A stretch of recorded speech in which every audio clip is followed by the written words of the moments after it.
पृथ्वी ग्रह। कमरे के पंखे की हवा से उड़ रही उस सुनहरी लट से वीर की निगाहें हट नहीं रही थीं। उस लट के पीछे से झांक रही वो काली बड़ी आंखें, सुर्ख गुलाबी होंठ और वो सोने सी चमकती त्वचा को निहारता हुआ वीर मानो भरी क्लास में पीरियड शुरू होने से पहले वाला शोर भी सुन नहीं पा रहा था। 18 साल का खूबसूरत नौजवान वीर प्रिया को निहारता हुआ अपनी सीट को यूं पकड़े बैठा था मानो सीट छूट जाएगी और वो स्प्रिंग की तरह हवा में उछल जाएगा। उसके दिल की धड़कनें टीवी पर आने वाले म्यूचुअल फंड के ऐड की तरह पर्राटेदार चल रही थीं, मानो कह रही हों, romantic relationship are subject to social risk, please read the girl carefully before proposing. पर दिल है कि मानता नहीं। वीर से अब रहा नहीं जा रहा था और वो अपने बैग से एक लाल गुलाब का फूल और एक पिंक कलर का कार्ड निकालता है और धीमे से जाकर प्रिया के सामने खड़ा हो जाता है। ये देखकर पूरी क्लास ऐसे शांत हो जाती है जैसे कोई टीचर आ गया हो। वीर हिम्मत जुटाकर प्रिया की तरफ गुलाब का फूल बढ़ा देता है और कह ही डालता है, आई लव यू प्रिया। प्रिया आव देखती है नताब और वीर को एक धक्का देकर दांत भींचते हुए धीमी आवाज में कहती है, शट अप, पीछे देख। वीर को बहुत अजीब लगता है। वो प्यार में आगे बढ़ना चाहता है और माशूका कह रही है कि पीछे देख। वो सोच ही रहा होता है कि तभी एक भारी आवाज से उसका ध्यान पीछे जाता है। ओ हीरो, आशिक आवारा, चल सीट पर बैठ जा, रिजल्ट अनाउंस करना है। अब वीर को एहसास होता है कि क्लास सच में टीचर को देखकर शांत हुई थी। भाई पोपट होने की भी कोई हद होती है। उस टीचर की ऐसी दहाड़ सुनकर जान चली जाए कि आशिकी भला क्या चीज है। वीर धड़ाम से वहीं पर बैठ जाता है। क्लास में सभी बच्चे पास हो गए हैं सिवाय एक को छोड़कर। वीर रहे जा। मैथ्स टीचर की ये दूसरी दहाड़ सचमुच जानलेवा थी। सभी हंस पड़ते हैं, प्रिया भी। वीर के सपनों का जहाज उसके एम्बैरेसमेंट के समंदर में डूबता सा फील हो रहा था। उसे क्या पता था कि जिंदगी के कागज पर वो किस्मत की कलम से जो लव लेटर लिखने वाला था उसे मैथ्स के इक्वेशन खराब कर देंगे। इस रिजल्ट के अनाउंसमेंट की इससे बुरी टाइमिंग और नहीं हो सकती थी। बेचारा वीर, उसे तो लग रहा था कि पूरी क्लास में प्रिया ही सबसे ज्यादा उस पर हंस रही थी। तभी मैथ्स टीचर आके बिल्कुल वीर के सिर पर खड़ा हो जाता है और एक पेपर उसके सामने पटक कर कहता है, कल मुझे इस परफॉर्मेंस रिपोर्ट पर तुम्हारे पेरेंट्स के साइन चाहिए, समझ गए? लंठ कहीं का। फिर एक ठहाका लगता है और उसमें फिर से सबसे तेज आवाज प्रिया की ही सुनाई देती है, लंठ कहीं का। प्रिया की हंसी जो वीर के मन के गार्डन में फूल खिला देती थी, वही हंसी आज उसके दिल के झोपड़े में आग लगा रही थी। वीर अब बर्दाश्त नहीं कर पा रहा था और वो उठ के क्लास से बाहर चला जाता है। बेचारा वीर, इतनी समस्याएं तो टीवी सीरियल वाली डेली सोप की हीरोइन को भी कभी नहीं होती जितनी उसको आज हो गई थी। मैथ्स और प्यार में ज्यादा फर्क नहीं है, दोनों ही कॉम्प्लिकेटेड होते हैं। इसीलिए अपना वीर दोनों में ही फेल हो गया। अब पेरेंट्स से रिपोर्ट कार्ड साइन भी करवाना है। घर में मम्मी और बहन है, पापा तो अब रहे नहीं। बिजनेस राइवलरी में किसी ने उनका मर्डर कर दिया था।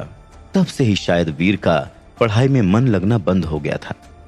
अरे आज तो बड़ी जल्दी आ गया। वीर ने एक टांग घर के अंदर डाली ही थी कि मां ने गोली की तरह सवाल दाग दिया, जैसे वीर दहलीज नहीं देश का बॉर्डर क्रॉस कर रहा हो। वीर भी तैयार था। उसने काउंटर फायर किया, अरे मम्मी जानती हो आज क्या हुआ है? मम्मी हड़बड़ा गई कि आखिर ऐसा क्या हो गया। इससे पहले वो कुछ पूछती वीर बोल पड़ा, अरे बवाल हो गया है मम्मी, बवाल। कॉलेज में वो जो हमारे मैथ्स टीचर है ना, उन्हें कुछ गुंडे पीटने आ गए। मम्मी की चिंता की लकीरें और गहरी हो गईं। वीर फिर बोला, सब कह रहे थे किसी औरत से चक्कर है उनका। अरे पर वो तो शादीशुदा है ना, अच्छे आदमी है भाई। मां ने चिंता जताई। अरे वही तो मां, तुम तो सब जानती हो उनके बारे में? वेरी गुड, अब इस पेपर पर साइन कर दो। वीर ने चाल चली। क्या है इस पेपर में? मां ने पूछा। मैथ्स टीचर का कैरेक्टर सर्टिफिकेट है मां। ये सभी बच्चों को और उनके पेरेंट्स को साइन करवा के देना है सर को, वरना डीन सर हमारे जो है ना, वो मैथ्स टीचर को जॉब से निकाल देंगे। वीर ये बोलकर मम्मी को ध्यान से देखने लगा कि उसका पैंतरा काम करता है या नहीं, पर हर बार की तरह आज भी काम कर ही गया।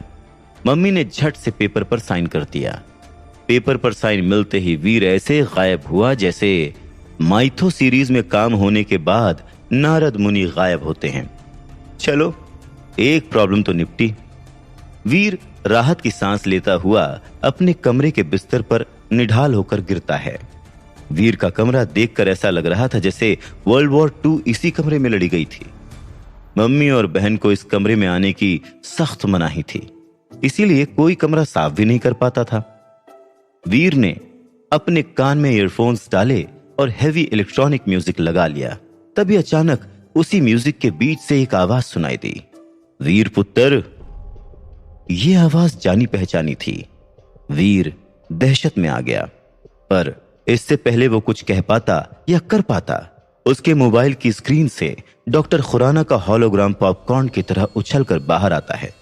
उस हॉलोग्राम को अचानक देखकर वीर के हाथ से मोबाइल छूटकर नीचे गिर जाता है।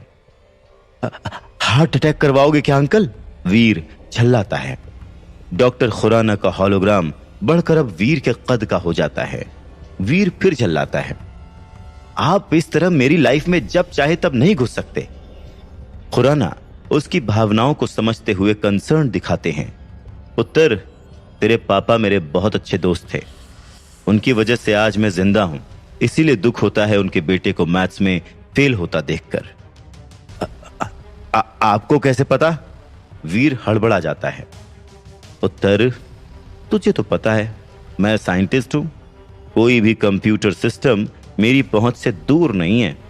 तुम्हारी लाइफ में हो रही सभी चीजें पता है मुझे, और यही मेरी ड्यूटी है। शायद ऐसे ही मैं तुम्हारे पापा के एहसानों का बदला चुका सकूं। बेटा, मैं जेन्युइनली चाहता हूं कि मैं तुम्हारी कोई मदद कर सकूं। तुम चाहो तो मैं तुम्हें मैथ्स पढ़ा सकता हूं ताकि तुम फेल ना हो। डॉक्टर खुराना ने वीर को दिल की बात बताई, पर 18 साल के वीर के लिए इन बातों का कोई मतलब नहीं था। इस उम्र में ज्ञान नहीं, फ्रीडम चाहिए होती है। डॉक्टर खुराना फिर वीर को कहते हैं, बेटा, तुम्हारा पढ़ाई में मन नहीं लगता तो कोई बात नहीं, मैं तुम्हें अपनी लैब में जॉब भी दे सकता हूं। तुम चाहो तो अभी से पैसे कमा सकते हो, तुम्हें नई नई चीजें सीखने को मिलेंगी। बेटा, तुम्हें पता है हमारी धरती एकमात्र ऐसा ग्रह नहीं है जहां पर जीवन हो। सच में और भी कई ऐसे ग्रह हैं। वीर सोचता है कि वैसे ही मेरी ग्रह दशा खराब चल रही है और अंकल नए ग्रहों के बारे में सिखा रहे हैं। आखिर कैसे पीछा छुड़ाऊं मैं इस गले पड़ू अंकल से। अब वो समझ चुका है कि डॉक्टर खुराना से पीछा छुड़ाना इतना आसान नहीं था, इसीलिए उसने आसपास देखा और फिर अपना मोबाइल उठाकर पास रखे फिश बोल में डाल दिया। गुड़गुड़ करते मोबाइल के साथ डॉक्टर खुराना का हॉलोग्राम भी बंद हो गया। वीर ने अपने दोनों हाथों को ऐसे झटका जैसे कोई मुसीबत टल गई हो, पर आज फिर से वीर को मोबाइल टेबल लैंप के नीचे सुखाना पड़ेगा। दूसरे दिन दोस्तों की आवाज से वीर की नींद खुलती है और वीर को रियलाइज होता है कि वो आज फिर से कॉलेज के लिए लेट हो चुका है। फटाफट से तैयार होकर वो नीचे आता है। माँ रोज की तरह ब्रेकफास्ट लेकर खड़ी है, जो भागता हुआ वीर झट से उठाता है और आगे बढ़ जाता है। तभी मम्मी पीछे से आवाज देकर उसे रोकती हैं।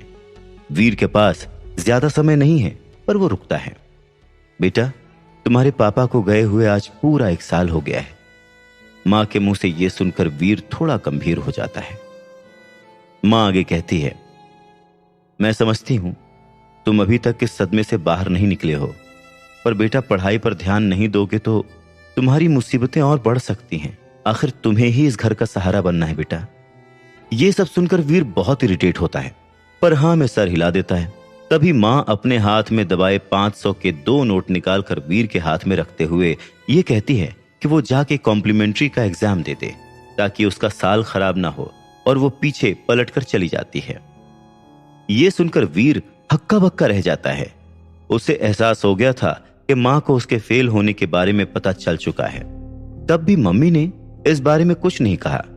फिर वीर भी घर के बाहर की तरफ बढ़ जाता है। पापा की मौत के बाद वीर का पढ़ाई में मन लगना बिल्कुल बंद हो चुका था। वो बस रियलिटी से दूर रहना चाहता था। इसीलिए कॉम्प्लीमेंट्री एग्जाम के लिए मिले पैसों से वो दोस्तों के साथ फिल्म देखने चला जाता है। पूरे दिन कॉलेज छोड़कर मम्मी से मिले पैसों से मस्ती करने के बाद वीर के दोस्त वीर को घर छोड़ने आते हैं। घर के बाहर खड़े 3 लोग वीर की मम्मी पर चिल्ला रहे हैं। सारे दोस्त ये देखकर हैरान हो जाते हैं, लेकिन वीर को एहसास हो गया था कि आज फिर उसकी बुआ और चाचा उसकी मां से प्रॉपर्टी को लेकर लड़ाई करने आई हैं। वीर दोस्तों के सामने एम्बैरेस्ड फील करने लगता है। प्रेरणा, आखिर तुम चाहती क्या हो? ये घर हमारे माता पिता का है और मेरा और मेरे भाइयों का इस पर बराबर का हक है। अब जब विहान भैया नहीं रहे तो हम उनकी पत्नी और बच्चों को परेशान नहीं करना चाहते। घर बेचने के बाद उनका जो भी हिस्सा बनेगा वो हम तुम लोगों को दे देंगे। लेकिन अगर तुम ये पूरी हवेली हड़पने की फिराक में हो तो हम ऐसा कभी नहीं होने देंगे, वीर की बुआ चिल्लाती है। तभी वीर के चाचा भी लपक पड़ते हैं। हाँ, या तो फिर हमें इस घर की कीमत के हिसाब से 3 करोड़ रुपए दे दो, या ये घर खाली करो ताकि हम इसे बेचकर पैसे आपस में बांट सके। वीर की मम्मी और बहन सहमी हुई थी। बहन तो मां को पकड़कर रोए जा रही थी। 3 करोड़ रुपए मैं कहां से लाऊंगी भाई साहब? वीर के पापा के जाने के बाद जो हमारी हालत है वो आप सबसे छुपी नहीं है, वीर की मम्मी ने गिड़गिड़ाते हुए कहा। यह सुनकर वीर के दोस्त वीर की तरफ देखने लगे। वीर को लगा जैसे उसकी इमेज का बंटाधार हो रहा है। अगर अभी उसने कुछ नहीं किया तो यहां भी लुटिया डूबी समझो। तभी वीर अब उस लड़ाई में कूद पड़ता है। आप लोगों की हिम्मत कैसे हुई ऐसे मेरे घर पर मेरी मां को आके धमकी देने की? वीर को ऐसे गुस्से में चिल्लाते देख सब हैरान रह जाते हैं। आप लोगों को शर्म नहीं आती? मेरे पापा ने आप लोगों की कितनी मदद की है। आप सबके फैमिली बिजनेस को अकेले बचाया है उस स्टार ग्रुप से, और स्टार ग्रुप से दुश्मनी की वजह से ही उनकी जान चली गई। अब उनके जाने के बाद आप लोग उनके परिवार को परेशान करने आते हैं। मम्मी उसे रोकने की कोशिश करती है। अब बेटा तो शांत हो जा। पर वीर का गुस्सा अब दहलीज पार कर चुका था। ए बच्चू, बिजनेस का छोड़ और इस घर की बात कर। यह घर हमारे फादर का है जिसमें हम सब भाई बहनों का बराबर का हिस्सा है। बड़े चाचा फुफकारे, अगर हमें इसमें हिस्सा नहीं मिला तो हम कोर्ट में जाएंगे, वरना बोल अपनी मां से कहीं से लाकर हमें 3 करोड़ रुपए दे दे। चुप। मां से क्यों बोलूं? मैं अपनी मां का बेटा वीर, मैं तुम सब से वादा करता हूं कि मैं तुम्हारे 3 करोड़ लेकर तुम्हारे मुंह पर मारूंगा। वीर दहाड़ता है। दोस्तों के साथ खड़ी वो लड़की मुस्कुराती है, जिससे वीर का कॉन्फिडेंस 7वें आसमान पर पहुंच जाता है। अब निकलो मेरे घर से, वरना मैं कुछ गलत कर बैठूंगा। बेटा तेरे पास बस 6 महीने का समय है, देख ले क्या कर सकता है। ये बोलकर बुआ और बाकी चाचा वहां से चले जाते हैं। वीर की मम्मी हैरानी में उसे देखती रह जाती है। वीर भी घर के अंदर चला जाता है। स्टाइल मारने के चक्कर में 3 करोड़ देने के बाद तो वीर बोल आया था, पर वो इतने पैसे लाएगा कहां से? उसने तो अपनी समस्या और बढ़ा ली थी। 3 करोड़ जुटाने की चिंता में वीर अपने कमरे में चहलकदमी कर रहा था। तभी उसके दिमाग में आइडिया आता है। खुराना अंकल। खुराना का नाम लेते ही खुराना का होलोग्राम फिर उसके मोबाइल में अचानक से अपीयर होता है, जिसे देखकर हर बार की तरह वीर डर जाता है। हाँ पुत्र, तूने मुझे बुलाया? खुराना बोलता है। अंकल आप अलादीन के जिन हो क्या कि मैं आपका नाम लेता हूं और आप अपीयर हो जाते हो? वीर जेन्युइनली ये जानना चाहता है। खुराना हंसता है। अरे बेटा, मैंने तुम्हारे मोबाइल पर वॉइस कमांड इंस्टॉल कर दिया था ताकि किसी भी मुसीबत में तुम मुझको बुलाओ तो मैं जल्द से तुम्हारी मदद के लिए आ सकूं। यह सुनकर वीर उनसे पूछना चाहता है कि आपको इसके अलावा कोई और काम धंधा है कि नहीं, पर पैसा न मिलने के डर से वो नहीं पूछता, चुप रह जाता है। बोल पुत्र, क्या हेल्प चाहिए तुझे? खुराना पूछता है। हेल्प तो चाहिए अंकल। वीर बोल ही रहा था कि खुराना बोलता है, तो फिर आ जाओ मेरी लैब भी घुमा दूंगा और बातें भी कर लेंगे। मैंने तुम्हारे मोबाइल पर लोकेशन भेजा है, देखो। Okay, see you soon. ये बोलकर खुराना फोन काट देता है। इतनी तेजी में ये सब होता है कि वीर प्लेजेंटली सरप्राइज रह जाता है। वो सोचता है कि खुराना इतना बड़ा साइंटिस्ट है तो 3 करोड़ तो होने ही चाहिए उसके पास। वीर खुराना के दिए हुए पते पर पहुंच जाता है और चारों तरफ देखता है। वो किसी बड़े ऊंचे कांच वाली बिल्डिंग की कल्पना लिए चारों तरफ देख रहा है। आखिर इतने बड़े साइंटिस्ट हैं खुराना अंकल, तो उनका ऑफिस भी तो शानदार ही होगा। पर वहां तो बस एक टूटा फूटा मकान दिख रहा था। वीर कंफ्यूज था कि तभी उस टूटे फूटे मकान से खुराना भागता हुआ बाहर आता है। अरे पुत्र, तू आ गया, welcome welcome welcome in my lab. Khurana की बात सुनकर वीर के मन में बस एक ही ख्याल आता है, खुदा पहाड़ निकला चूहा। खुराना उसका हाथ पकड़ के लगभग घसीटते हुए अंदर ले जाता है। अंदर आने के बाद का नजारा देखकर वीर को लगता है भैया गई भैंस पानी में। कबाड़ी की दुकान भी उस घर से ज्यादा अच्छी थी। अब वीर अपनी भावनाओं पर काबू नहीं रख पाया और अपना सवाल दाग ही देता है। अंकल, आप तो कह रहे थे कि आप बड़े साइंटिस्ट हैं। इस पर खुराना हड़बड़ाता है। हाँ, क्यों किसी ने कुछ और बोला है क्या? वीर सरकास्टिक होकर कहता है, नहीं, वो इतना बड़ा ऑफिस देखकर लग रहा है। वीर बोल ही रहा होता है कि खुराना पास लगे एक बटन को दबा देता है, जिससे पूरा का पूरा फ्लोर हरकत में आ जाता है और किसी लिफ्ट की तरह नीचे जाने लगता है। वीर लगभग लड़खड़ाते हुए गिरने वाला होता है, पर खुराना उसे सहारा देता है। ये क्या है अंकल? हाँ, वीर घबराकर कहता है, पर उसके जवाब में खुराना बस मुस्कुराता है। वीर ऐसी सिचुएशन में उसे मुस्कुराते हुए देखकर गालियां देना चाहता है, पर बाद में पैसे ना मिलने के डर से वो चुप ही रह जाता है। अब वो लिफ्ट रुकती है और एक दरवाजा खुलता है। एक तेज सफेद रोशनी से वीर की आंखें चुंधिया जाती हैं और वो अपनी आंखें मींचने लगता है। उन मींची हुई आंखों से वो जो देखता है तो बस उन्हें देखता ही रह जाता है। एक बड़ी विशाल लैब, जहां हर जगह हाईटेक मशीन्स लगी हुई हैं, बड़ी बड़ी स्क्रीन्स लगी हुई हैं, जिसमें अलग अलग डेटाज और वीडियोस चल रहे हैं। बड़े बड़े ट्यूब्स में से फ्यूम्स निकल रही हैं और रोबोटिक हैंड्स अपने अपने काम में लगे हुए हैं। ये खुराना की लैब से ज्यादा आयरन मैन का वर्कशॉप लग रही थी। वीर को लगता है जैसे वो अपने सपनों की दुनिया में पहुंच गया है। वाह अंकल, ये तो तहलका है।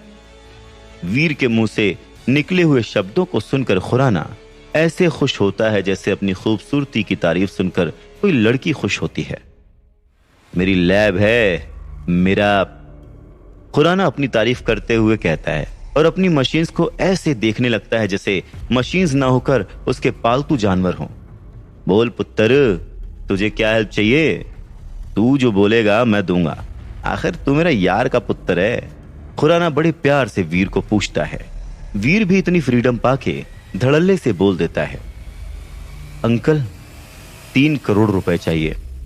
ये सुनते ही खुराना अपनी ही मशीन्स पर फिसलते हुए नीचे गिरते गिरते बचता है और खुद को संभालते हुए हैरानी से पूछता है, 3 करोड़?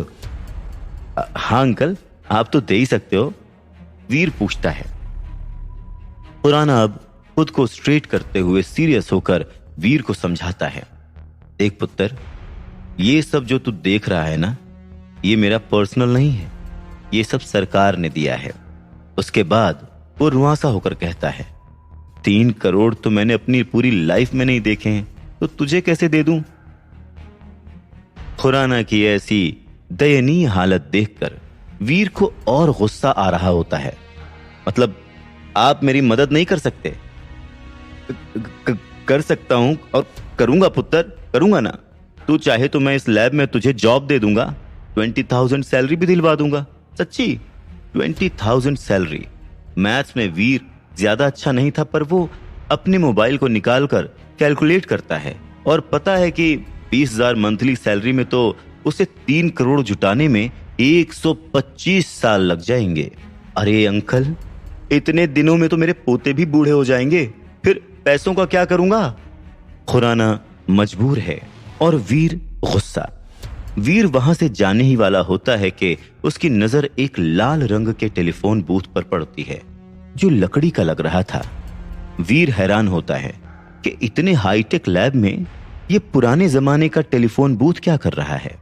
वो अपनी जिज्ञासा को शांत करने के लिए खुराना से उस बूथ के बारे में पूछता है।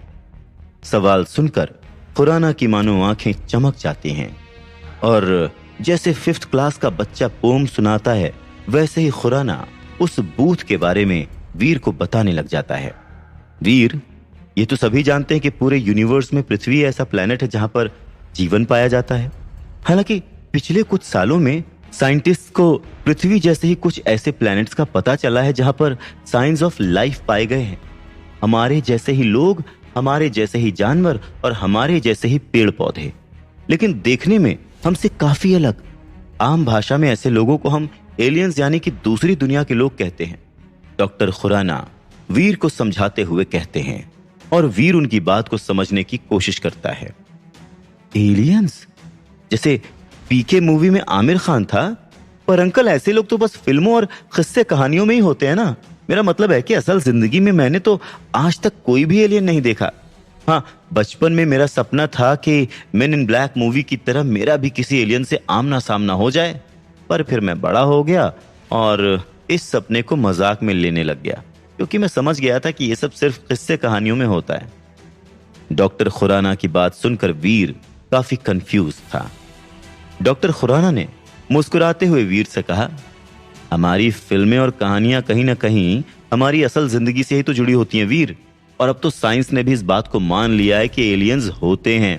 खैर, अब ये बात तुमसे कैसे जुड़ी हुई है मैं उस बारे में तुम्हें बताता हूं। और फिर वीर ध्यान से उनकी बातें सुनने लगता है। पिछले कुछ सालों से हमारी एजेंसी टाइटन ग्रह में एक सीक्रेट मिशन चला रही है, जहां हर साल हम कुछ लोगों को टाइटन ग्रह पर भेजते हैं। दरअसल उस ग्रह पर डेवलपमेंट अभी भी अपनी पहली स्टेज पर है, इसीलिए वहां के लोग अभी पूरी तरह से विकसित नहीं हो पाए हैं। वहां कई लोग ऐसे हैं जो कि ना तो पूरी तरह से इंसान हैं और ना ही पूरी तरह से जानवर। मतलब उनके शरीर के कुछ हिस्से तो इंसानों जैसे हैं, लेकिन उनकी हरकतें और दिमाग जानवरों जैसा है। साथ ही साथ वहां कुछ जानवर ऐसे भी हैं जो विकसित होकर बहुत खतरनाक होते जा रहे हैं। इस तरह के लोग और जानवर उस ग्रह के उन लोगों के लिए खतरा हैं जो पूरी तरह डेवलप हो चुके हैं और जिनकी इंटेलिजेंस भी हम जैसी ही है। लेकिन उन लोगों के साथ साथ ऐसे जानवर और लोग हमारी पृथ्वी के लिए भी खतरा बन सकते हैं। इसीलिए हर साल हम अपने प्लेनेट से कुछ लोग टाइटन ग्रह पर भेजते हैं, ताकि वो लोग हमारी पृथ्वी की तरफ बढ़ रहे खतरे को वहीं पर खत्म कर सकें। ये टेलीफोन बूथ उसी टाइटन ग्रह पर जाने का पोर्टल है। वीर कंफ्यूज्ड है और सवाल पूछता है, अंकल, जब उस ग्रह पर इतना खतरा है तब लोग वहां जाते ही क्यों हैं? हाँ? खुराना मुस्कुराता है और कहता है, पैसे कमाने और ताकत पाने के लिए। वीर प्लेजेंटली सरप्राइज्ड हो जाता है और पूछता है कि लोग कितने पैसे कमा सकते हैं वहां पर? अनलिमिटेड, समझ रहे हो? अनलिमिटेड। खुराना इस तरह से खुश होकर बोलता है जिससे वीर को यकीन हो जाए कि उसकी पैसों की समस्या भी टाइटन ग्रह पर जाकर खत्म हो सकती है। वीर सोचने लगता है। वीर को देखकर खुराना को भी एहसास होता है कि वीर टाइटन के बारे में सोच रहा है। खुराना तुरंत ही वीर के सपनों पर पानी फेरते हुए कहता है, नहीं नहीं, पर तुम वहां नहीं जा सकते, इसलिए सोचो भी मत। वीर हैरान हो जाता है, अरे भाई, तुम मेरे जिगरी दोस्त के इकलौते बेटे हो, यानी मेरे भी बेटे जैसे ही हुए। मैं तुम्हारी जान खतरे में नहीं डाल सकता। तुम घर जाओ और कोई और रास्ता ढूंढो पैसे जुटाने का। ये कहते हुए खुराना वीर को उसकी लैब से बाहर जाने को कह देते हैं। हालांकि वीर घर की ओर निकल जाता है, पर खुराना की बात उसके दिमाग में किसी साइंस फिक्शन फिल्म की तरह घूम रही थी। पर साथ में अफसोस भी है कि वो परिवार के लिए पैसे नहीं जुटा पाया। वीर जैसे ही घर पहुंचता है तो देखता है कि उसके लफंटर दोस्तों की टोली बाहर ही उसका इंतजार कर रही है। वीर समझ जाता है कि वो लोग कल वाली बात पर उससे सवाल पूछेंगे और वो एम्बैरेस होगा। इसीलिए जैसे ही वो दोस्तों से मिलता है, खुद ही सारी कहानी सुनाना शुरू कर देता है कि कैसे उसके फादर ने उसके डूबते हुए फैमिली बिजनेस को संभाला और उसकी बुआ और चाचा की शादियां करवाईं, उन्हें घर दिलवाया, उनकी वजह से स्टार ग्रुप से पंगा भी लिया जिसकी वजह से उनकी जान चली गई। पर उनके जाने के बाद उसकी बुआ और चाचा उन्हें दादाजी के घर से निकालना चाहते हैं। वीर की कहानी सुनकर सभी दोस्त उसे सिंपैथी दिखाते हैं। अभी अभी जवान हो रहे लड़कों के खून में कुछ ज्यादा ही उबाल होता है, पर दिमाग उतना ही कम होता है। ऐसे ही दिमाग से वीर के दोस्त उसे सलाह देते हैं कि वीर को बुआ के घर से जाके इस घर के प्रॉपर्टी के पेपर्स चुरा लेने चाहिए। उसके बाद बुआ हो या चाचा, कोई भी उन पर घर खाली करने के लिए लीगल एक्शन नहीं ले पाएगा और उसे 3 करोड़ रुपए भी नहीं देने पड़ेंगे। वीर भी तो उसी उम्र का है, उसे भी आइडिया जम जाता है। वो डिसाइड करता है कि कल रात वो बुआ के घर में कागज की चोरी करने जाएगा। शाम ढलने को है। वीर और उसके 2 लफंटर दोस्त प्लानिंग के हिसाब से बुआ के घर के बगल वाली झाड़ियों में छुप के सबके सो जाने का इंतजार कर रहे हैं। पॉप कल्चर को रियलिटी समझने वाले लड़कों ने पूरी जेम्स बॉन्ड वाली प्लानिंग कर रखी थी कि जैसे ही घर की बत्ती बुझेगी, वीर बाउंड्री क्रॉस करके अंदर जाएगा, फिर पाइप से चढ़ के खिड़की पर जाएगा और खिड़की खोलकर पेपर चुराएगा और भाग जाएगा। पर जिंदगी जेम्स बॉन्ड की मूवी से थोड़ी अलग होती है। तभी बत्ती बुझती है, वीर खुद को जेम्स बॉन्ड समझते हुए बाउंड्री क्रॉस करता है और फिर पाइप से ऊपर चढ़ने की कोशिश करता है। पर यह इतना आसान नहीं है। जल्द ही उसे रियलाइज हो जाता है कि जेम्स बॉन्ड मूवी में बहुत गलत दिखाते हैं। बेचारा कई खरोच और चोट लगाते हुए किसी तरह पाइप से छत पर चढ़ ही जाता है और जैसे ही खिड़की खोलकर अंदर जाने की कोशिश करता है कि सिक्योरिटी का अलार्म बज उठता है। रात के उस सन्नाटे में शोर भर जाता है और घर की सारी बत्तियां जल जाती हैं। वीर सपोर्ट के लिए अपने दोस्तों की तरफ देखता है, पर वो तो अलार्म बजते ही रफू चक्कर हो चुके थे और वीर को अधर में लटकता हुआ छोड़ गए थे। तभी बुआ और उनकी फैमिली बाहर आते हैं और वीर रंगे हाथों पकड़ा जाता है। जल्द ही पुलिस आ चुकी थी और वीर को चोरी के इल्जाम में पकड़कर ले जाने वाली होती है कि तभी बुआ ने चाचाओं को भी बुला लिया जो पास ही में रहते हैं। वीर की स्थिति काटो तो खून नहीं वाली थी। उसे डर था कि कहीं मम्मी को पता न चल जाए। क्यों बे बच्चू, तूने क्या सोचा इतनी आसानी से हमारे 3 करोड़ गटकने देंगे तुझे? बुआ झल्लाई। इसकी मां को फोन करो, उसे भी तो पता चले कि उसका सपूत क्या कर रहा है। चाचा तहाड़े। नहीं नहीं, मम्मी को फोन मत करना, वीर गिड़गिड़ाया। मम्मी को पता चला तो वो टूट जाएंगी। ये सुनकर बुआ और चाचा एक दूसरे से नैन मटक्का करते हैं और फिर वीर को कहते हैं, देख बे छोकरे, मैं तुझे छोड़ दूंगी और ये चोरी का इल्जाम भी वापस ले लूंगी, लेकिन तुझे अपनी मां को मना कर वो हवेली बिकवानी होगी, समझा? तू तो समझदार है ना, समझ रहा है ना मैं क्या कह रही हूं?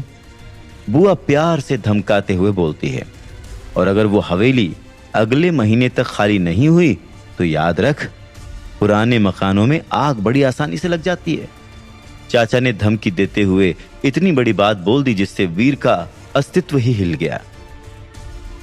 उसे एहसास हो गया था कि उसकी इस छोटी सी गलती का परिणाम इतना भयानक हो सकता है। अब बात सिर्फ पैसे की नहीं रह गई थी, वीर की मां और बहन की सुरक्षा की भी थी, क्योंकि ये लालची लोग उस हवेली को हासिल करने के लिए किसी भी हद तक गिर सकते हैं। वीर को अब अपनी बचकानी हरकत पर बहुत गुस्सा आता है और उसकी बुआ और चाचा उसे धमकी देकर बाहर निकाल देते हैं। इस घटना ने वीर का अस्तित्व झकझोर कर रख दिया था। अब वो समझ चुका है कि पैसे कमाने का बस एक ही रास्ता है, टाइटन पर जाना। दूसरे दिन सुबह वीर कॉलेज के बहाने से निकलकर सीधे खुराना के ऑफिस पहुंच जाता है। खुराना अपनी लैब में नहीं था। वीर उसे आवाज देता है पर कोई रिप्लाई नहीं आता। वीर बेचैन हो जाता है। उसे बहुत जल्दी है अब टाइटन पर जाकर पैसे कमाने की। अल्हड़पन और हड़बड़ी में उसने खुराना का इंतजार नहीं किया और इसीलिए वो डिसाइड करता है कि वो खुद ही कोशिश करेगा। तभी वीर सामने रखे टेलीफोन बूथ में एंटर करता है। उस बूथ में बस एक ही लाल रंग का बड़ा सा बटन लगा था। वीर आसपास देखता है और उस बटन को दबा देता है। बटन दबते ही बूथ के अंदर मानो रोशनी की बाढ़ सी आ जाती है। तरह तरह के रंग चारों तरफ से वीर के शरीर पर पड़ने लगते हैं और धीरे धीरे बूथ में धुआं भरने लगता है। वीर उस धुएं को अपने पांव से उठकर कंधों तक पहुंचते हुए देखकर पैनिक हो जाता है और उस बटन को फिर से दबाने के लिए ढूंढने लगता है। तभी वो बूथ जोर जोर से शेक करता है और पूरी तरह से वीर धुएं के आगोश में समा जाता है। छटपटाते हुए वीर को आखिर वो बटन मिलता है और वो उसे दबा देता है। इसी के साथ बूथ शेक करना बंद कर देता है और एक क्लिक की आवाज के साथ दरवाजा खुलता है। वीर आव देखता है न ताव, बाहर भाग कर आता है और खांस खांस कर अपने फेफड़ों को साफ करता है। ये सब करते हुए उसे नोटिस होता है कि वो खुराना की लैब में नहीं है। वो अपने चारों तरफ देखता है। एक बिल्कुल सफेद कमरा है चारों तरफ और उसमें बस एक दरवाजा लगा है। वीर घबरा जाता है और वो झट से दरवाजा खोलकर बाहर जाता है। दरवाजे से बाहर जाते ही वीर की दुनिया बिल्कुल बदल जाती है। उसकी आंखों की पुतलियां फैल जाती हैं, दिल की धड़कनें और तेज हो जाती हैं। वो अपने चारों तरफ देखता है तो उसे लगता है कि वो जैसे स्वर्ग में आ गया हो। बड़े बड़े पहाड़ आकाश और धरती के बीच तैर रहे हैं। पेड़ों के पत्तों पर इतने रंग उसने अपनी पूरी जिंदगी में नहीं देखे थे। जमीन पर बिछी घास भी ऐसी चमक रही थी जैसे उनमें छोटे छोटे लेप बल्ब लगे हुए हों। हवा में भी जो स्वच्छता और खुशबू है वैसा पूरे जीवन में कभी महसूस ही नहीं हुआ। वो मंत्र मुग्ध सा चारों तरफ देख ही रहा होता है कि एक दहाड़ से उसका ध्यान पीछे की तरफ चला जाता है। पीछे की तरफ मुड़कर जो वो देखता है तो ऐसा लगता है कि जैसे उसकी धड़कन ही एक पल के लिए रुक गई हो। अचानक से उसके चेहरे के रंग उड़ जाते हैं और पांव बेजान से जमीन पर गड़ जाते हैं। वो देखता है उसके ठीक सामने एक अजीब सा जानवर खड़ा है। उसका सर शेर के जैसा है पर शरीर गेंडे के जैसा। आइस एज के लायंस की तरह बड़ी बड़ी टांग बाहर लटक रही है। पूरे सर पर टेंटिकल्स निकले हुए हैं। उसे देखने के बाद वीर चाहकर भी अपनी जगह से हिल नहीं पाता। तभी वो जानवर वीर की तरफ छलांग लगा देता है, पर इससे पहले कि वो वीर तक पहुंच पाता एक भाला उड़ता हुआ आकर उस जानवर से टकरा जाता है और वो जानवर छिटक कर दूर जा गिरता है। वीर हैरान होकर भाले की दिशा में देखता है। एक अजीब से घोड़े पर सवार गहरे हरे रंग का लबादा ओढ़े एक घुड़सवार अपने दोनों हाथों में तलवार लिए उस जानवर के पीछे जाता है। पर जाते हुए वो घुड़सवार एक पल के लिए रुक के पीछे मुड़ता है, जिससे उसके लबादे का हुड नीचे सरकता है और उसके अंदर से काले घने बाल हवा में लहरा जाते हैं। वो घुड़सवार एक लड़की थी, बेहद खूबसूरत लड़की, जिसकी काजल से भरी बड़ी बड़ी आंखें जब वीर को घूरती हैं तो वीर को लगता है जैसे उसका दिल कूद कूद कर सीने से बाहर आ जाएगा। योद्धा के वेश में इतना मासूम चेहरा, ये कॉम्बिनेशन सच में कातिल था। वो लड़की वापस आगे मुड़कर उस जानवर के पीछे चली जाती है। वीर उसे आवाज लगाने ही वाला होता है कि तभी एक हाथ आकर उसे खींच ले जाता है। वीर खुद को फिर से धुएं से घिरा पाता है और जब धुआं छटता है तो वीर देखता है कि उसके सामने डॉक्टर खुराना खड़े हैं और बेहद गुस्से में उसे घूर रहे हैं। ये क्या बेवकूफी करने जा रहे थे तुम्हें जिम्मेदारी का कोई एहसास है या नहीं? डॉक्टर खुराना भड़कते हुए वीर को डांटते हैं। वीर जानता है कि वो कोई जवाब देने की हालत में नहीं है। उसकी इस गलती से उसकी जान भी जा सकती थी। अगर तुम्हें कुछ हो जाता तो क्या होता आज? तुम समझते हो? तुम समझते क्यों नहीं कि वीर तुम अभी बच्चे हो, यह खतरनाक खेल तुम्हारे लिए नहीं है। डॉक्टर खुराना कंसर्न दिखाते हैं, पर वीर अब गंभीर हो चुका था। अंकल, ये खेल खेलना मेरा शौक या कोई इंटरेस्ट भर नहीं है, अब ये मेरी जरूरत बन चुका है। वीर की बात सुनकर खुराना शांत होकर उसे सुनने लगता है। अब वीर उन्हें पिछले 12 घंटे में होने वाली सारी घटनाएं विस्तार से बताता है और उन्हें समझाता है कि उसका टाइटन पर जाकर पैसे कमाना कितना जरूरी है। उसकी बातों को सुनकर डॉक्टर खुराना गहरी सोच में पड़ जाते हैं और वीर मायूस होकर वहीं बैठ जाता है। काफी सोचने के बाद डॉक्टर खुराना कहते हैं, ठीक है, तुम अगर टाइटन पर जाना ही चाहते हो तो मैं तुम्हें रोकूंगा नहीं, पर वहां जाने से पहले वहां के बारे में सब कुछ जानना होगा तुम्हें। मैं तैयार हूं अंकल। यह बोलकर वीर अपना पूरा कंसंट्रेशन डॉक्टर खुराना पर लगा देता है। डॉक्टर खुराना अब वीर को टाइटन के बारे में विस्तार से बताना शुरू कर देते हैं। सुनो, टाइटन ग्रह पर हमारा बेस देव आश्रम के नाम से है।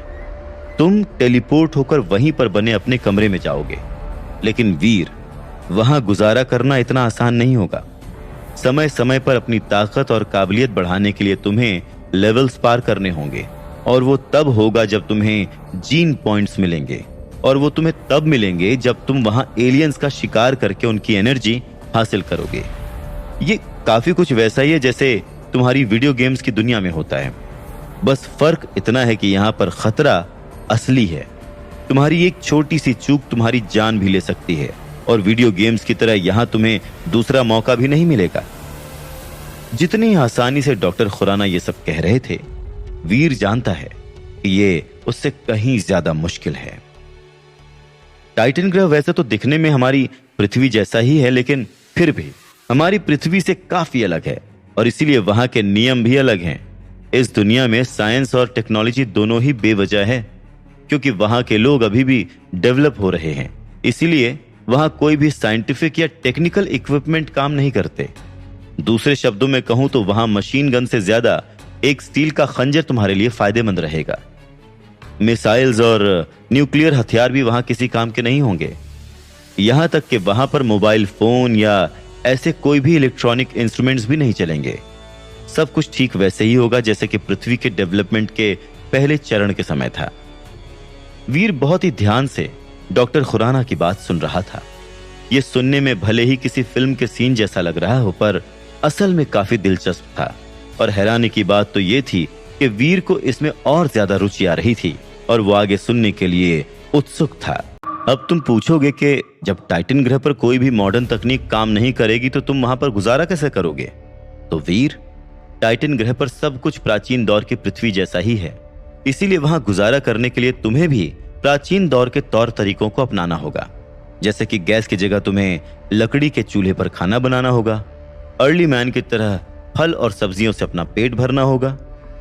दूसरे शब्दों में कहूं तो जिन सब चीजों के तुम आदी हो ना, उनमें से तुम्हें वहां कुछ भी नहीं मिलेगा।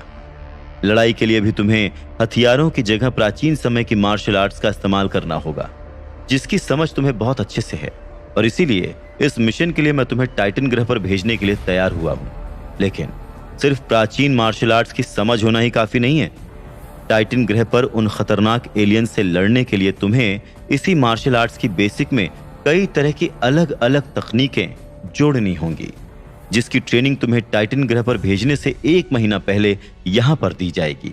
इसके अलावा टाइटन पर अपनी ताकत बढ़ाने और एलियंस का सामना करने के लिए तुम्हें एक और चीज की मदद मिलेगी, और वो है एलियंस की डेविल सोल। लेकिन इस तरह की शक्ति तुम्हें यहां नहीं बल्कि टाइटन ग्रह पर ही मिलेगी। जब वहां पर तुम किसी एलियन को मारोगे ना, तो ही तुम उसकी डेविल सोल हासिल कर सकते हो। एक बार जब तुम किसी एलियन की डेविल सोल हासिल कर लेते हो, तब या तो अपने रूप को उसी एलियन की तरह बदल सकते हो, या फिर उसे कवच या ढाल की तरह इस्तेमाल कर सकते हो। यह इस बात पर निर्भर करेगा कि तुमने किस तरह के एलियन को मारा है। इसके अलावा तुम टाइटन ग्रह के फल और सब्जियों के सूप से भी जीन पॉइंट्स हासिल कर सकते हो, पर उसकी मैं ज्यादा गारंटी नहीं दे सकता। बाकी जैसे जैसे तुम डेवलप होगे, वैसे वैसे तुम्हारे जीवन के साल भी बढ़ते जाएंगे। देव आश्रम में डेवलपमेंट के 4 चरण होते हैं, और जैसे जैसे तुम्हारे डेवलपमेंट के चरण पूरे होते जाएंगे, वैसे वैसे तुम अगले चरण के लिए क्वालिफाई करते जाओगे। तुम्हारी भाषा में समझाऊं तो ये ठीक उसी तरह से है जिस तरह से तुम्हारे वीडियो गेम का कैरेक्टर अपग्रेड होता है, लेकिन ये सब कुछ तुम्हारे जीन पॉइंट्स पर निर्भर करता है। तुम्हारे जीन पॉइंट्स जितने ज्यादा ताकतवर होंगे, उतनी जल्दी तुम डेवलप होकर अगले चरण पर पहुंच जाओगे, और जितनी जल्दी तुम अगले चरण पर पहुंचोगे, तुम उतने ही ज्यादा ताकतवर होगे और खतरनाक से खतरनाक एलियंस का सामना कर पाओगे। डॉक्टर खुराना की बात सुनकर वीर बहुत ज्यादा उत्साहित हो जाता है, पर एक सवाल अभी भी वहीं का वहीं था। ऐसा सब करके उसकी परेशानी कैसे हल होगी? इसी बारे में वो डॉक्टर खुराना से पूछता है। टाइटन ग्रह के एलियंस 4 कैटेगरीज में डिवाइडेड हैं। पहले आम एलियंस, दूसरे प्राइमरी एलियंस यानी कि वो जो डेवलप होना शुरू हो चुके हैं, तीसरा म्यूटेंट एलियंस यानी वो जो पूरी तरह से डेवलप हो चुके हैं, और चौथे सीक्रेट ब्लड एलियंस। अलग अलग एलियंस के अलग अलग जीन पॉइंट्स होते हैं जो तुम्हें उनकी एनर्जी हासिल करके लेंगे, लेकिन उसके साथ साथ तुम अपने शिकार को बेचकर भी पैसे कमा सकते हो। और अगर तुम्हारी किस्मत अच्छी हुई और तुम किसी ताकतवर एलियन जैसे म्यूटेंट एलियन या सीक्रेट ब्लड एलियन का शिकार कर लेते हो, तो उस एलियन की डेविल सोल या हथियार बेचकर तुम आसानी से करोड़ों कमा सकते हो। डॉक्टर खुराना की बात सुनकर वीर की आंखों में चमक आ जाती है।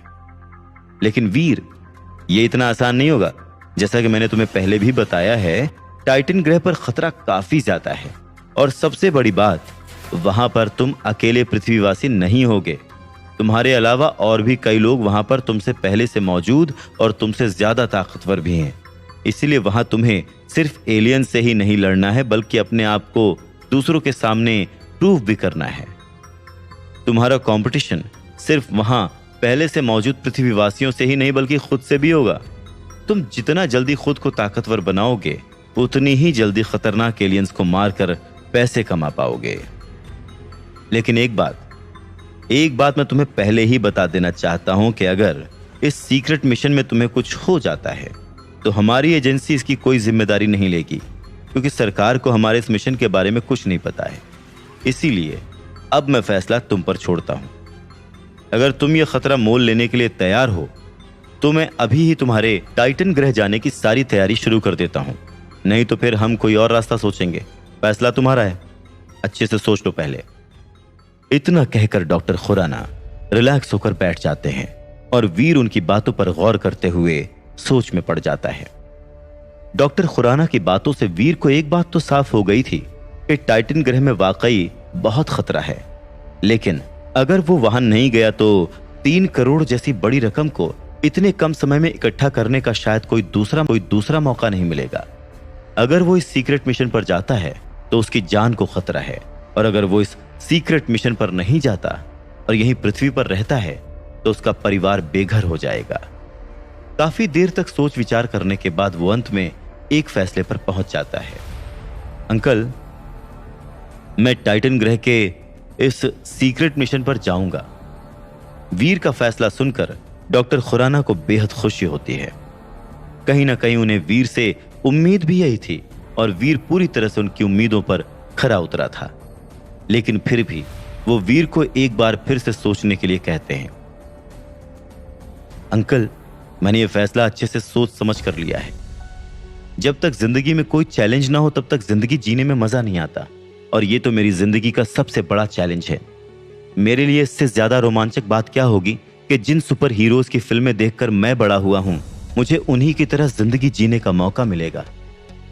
जानता हूं कि इसमें खतरा है, लेकिन अगर मुझे कुछ होना होगा तो वो तो यहां पर भी हो सकता है। टाइटन ग्रह जाऊंगा तो शायद मर जाऊंगा, लेकिन अगर नहीं गया तो अपने परिवार को बेघर देखकर पल पल मरूंगा। इसलिए मैं टाइटन ग्रह जाऊंगा अंकल। बस आपसे एक ही रिक्वेस्ट है, अगर इस मिशन में मुझे कुछ हो जाता है तो आप बस मेरी फैमिली को संभाल लीजिएगा, उनका ध्यान रखिएगा। वीर पूरे कॉन्फिडेंस के साथ डॉक्टर खुराना को अपना फैसला सुनाता है, और उसका कॉन्फिडेंस देखकर डॉक्टर खुराना खुश होकर सहमति में सर हिलाते हैं। ठीक है, फिर मैं अभी से ही तुम्हारे जाने की सारी तैयारी करता हूं। कल से तुम मार्शल आर्ट्स की ट्रेनिंग के लिए हमारी एजेंसी के इंस्टीट्यूट में आ जाना। Good luck. डॉक्टर खुराना वीर के कंधे पर हाथ रखते हुए उसका हौसला बढ़ाते हुए कहते हैं, और जवाब में वीर बस हल्का सा मुस्कुरा देता है। आज रात वीर को नींद नहीं आ रही थी। उसे इतने बड़े एडवेंचर पर जाने का मौका जो मिलने वाला था। डॉक्टर खुराना की बातों से साफ था कि जिस लड़की ने वीर की जान बचाई थी वो भी टाइटन पर उसकी कॉम्पिटिटर होगी। पर फिर भी उस लड़की से मिलने की तड़प भी वीर के अंदर बढ़ती जा रही थी। वो पूरी रात वीर ने आंखों में काटी, घड़ी देखते हुए। सुबह होते ही वीर दबे पांव छुपते छुपाते घर से बाहर निकलने ही वाला होता है कि मम्मी की आवाज पीछे से आकर उसे रोक देती है। अरे वीर, इतनी सुबह सुबह कहां जा रहा है?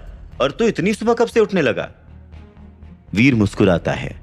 वो जानता है कि आज फिर उसे मम्मी से झूठ बोलना पड़ेगा, पर अपने किसी स्वार्थ या फेल्योर को छुपाने के लिए नहीं, बल्कि परिवार की रक्षा करने के लिए, परिवार को सुविधा देने के लिए।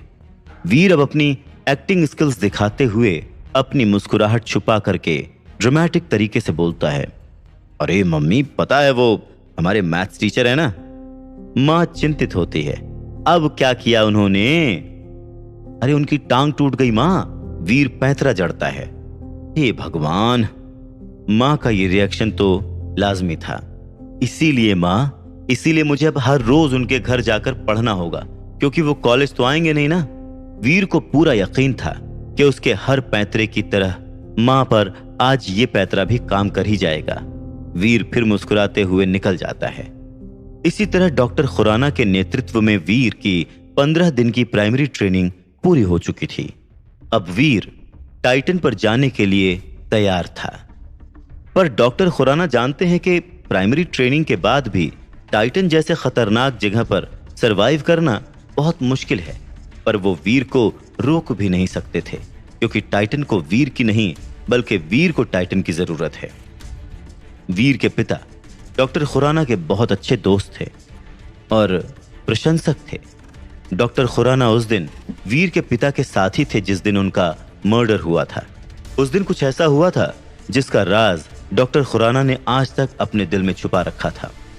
खुराना बस ये जानते हैं कि आज वीर के पिता की वजह से वो जिंदा हैं, और इसीलिए वीर को एक सही मकाम पर पहुंचाना सिर्फ उनकी जिम्मेदारी ही नहीं, बल्कि उनका लक्ष्य भी है।